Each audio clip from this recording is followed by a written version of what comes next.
ओहोला ओ ओहोलिबाଙ୍କ କାହାଣୀ ଏଜିକିଏଲ୍ 23। ବହୁତ ଲୋକ ବାଇବଲର କିଛି ଅଧ୍ୟାୟ ଉପରେ କଥା ହୁଅନ୍ତି ନାହିଁ, କିନ୍ତୁ ଏଜିକିଏଲ୍ 23 ସେମିତି ଏକ ଅଧ୍ୟାୟ ଯାହା ଲୋକଙ୍କୁ ଅସହଜ କରେ। ଏହି କାହାଣୀ କେବଳ ଇସ୍ରାଏଲର ନୁହେଁ, ଏହା ଆମର ସମସ୍ତଙ୍କ ହୃଦୟର କାହାଣୀ।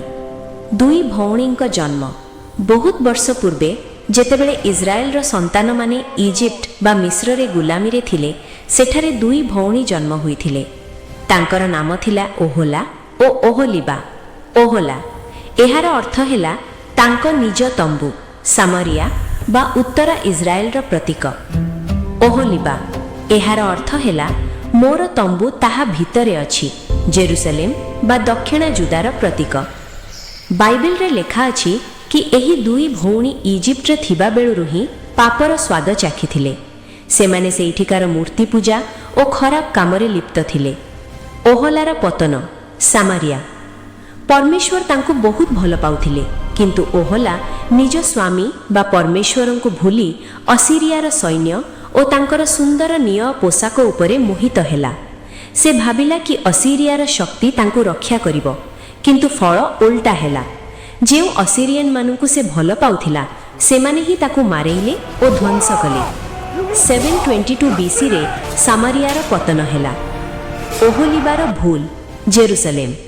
ଓହୋଲିବା ନିଜ ଭଉଣୀର ବିନାଶ ନିଜ ଆଖିରେ ଦେଖିଥିଲା, କିନ୍ତୁ ସେ ସେଥିରୁ କିଛି ଶିଖିଲା ନାହିଁ। ସେ ତା ଭଉଣୀଠାରୁ ବେଶୀ ପାପରେ ବୁଡ଼ିଗଲା। ସେ ବାବିଲନର ସୈନ୍ୟ ଓ ତାଙ୍କର ଦିବାଲରେ ଥିବା ଚିତ୍ର ଦେଖି ପାଗଳ ହୋଇଗଲା। ପରମେଶ୍ୱର ବାରମ୍ବାର ଭବିଷ୍ୟବକ୍ତା ବା ପ୍ରଫେଟ୍ସମାନଙ୍କୁ ପଠାଇଲେ, କିନ୍ତୁ ସେ ଶୁଣିଲା ନାହିଁ। ସେ ଭାବିଲା କି ସେ ବାବିଲନ ଓ ଇଜିପ୍ଟ ମଧ୍ୟରେ ରାଜନୀତି କରି ବଞ୍ଚିଯିବ। ପରମେଶ୍ୱରଙ୍କ ହୃଦୟ ଓ ନ୍ୟାୟ।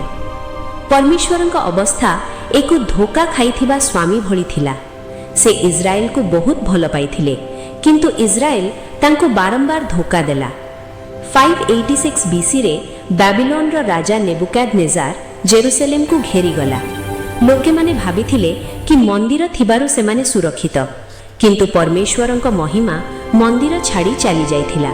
ଫଳରେ ଜେରୁସାଲେମର ଦେବାଲ ଭାଙ୍ଗିଗଲା। ପବିତ୍ର ମନ୍ଦିରକୁ ନିଆଁ ଲଗାଇ ଜଳାଇ ଦିଆଗଲା। ଲୋକେମାନେ ବନ୍ଦୀ ହୋଇ ଚାଲିଗଲେ। ଆମ ପାଇଁ ଶିକ୍ଷା। ଆଜି ଆମର ମୂର୍ତ୍ତି ଅଲଗା ହୋଇପାରେ, ପଇସା, ସକ୍ସେସ୍ ବା ସୋସିଆଲ ମିଡ଼ିଆ। ଯେତେବେଳେ ଆମେ ପରମେଶ୍ୱରଙ୍କୁ ପ୍ରଥମ ସ୍ଥାନ ଦେଉନାହିଁ, ଆମେ ବି ଓହୋଲିବା ଭଳି ଭୁଲ କରୁ। କିନ୍ତୁ ଏହି କାହାଣୀ କେବଳ ଦଣ୍ଡର ନୁହେଁ, ଏହା ଅନୁଗ୍ରହ ବା ଗ୍ରେସ୍ର ମଧ୍ୟ। ପରମେଶ୍ୱର କହନ୍ତି, ମୁଁ ତୁମକୁ ନୂଆ ହୃଦୟ ଦେବି। ଜିସସ୍ କ୍ରାଇଷ୍ଟ ବା ପ୍ରଭୁ ୟେଶୁ ଆମର ସମସ୍ତ ପାପର ଦଣ୍ଡ ନିଜ ଉପରେ ନେଇଗଲେ, ଯେମିତି ଆମେ ପୁଣି ଥରେ ପରମେଶ୍ୱରଙ୍କ ପାଖକୁ ଫେରିପାରିବା। ପ୍ରାର୍ଥନା। ହେ ପ୍ରଭୁ ୟେଶୁ, ମୋତେ କ୍ଷମା କରନ୍ତୁ। ମୁଁ ଆପଣଙ୍କ ଠାରୁ ଦୂରକୁ ପଳେଇଥିଲି। ମୋର ପାପକୁ ଧୋଇ ଦିଅନ୍ତୁ ଓ ମୋତେ ନୂଆ ହୃଦୟ ଦିଅନ୍ତୁ। ଆମେନ୍।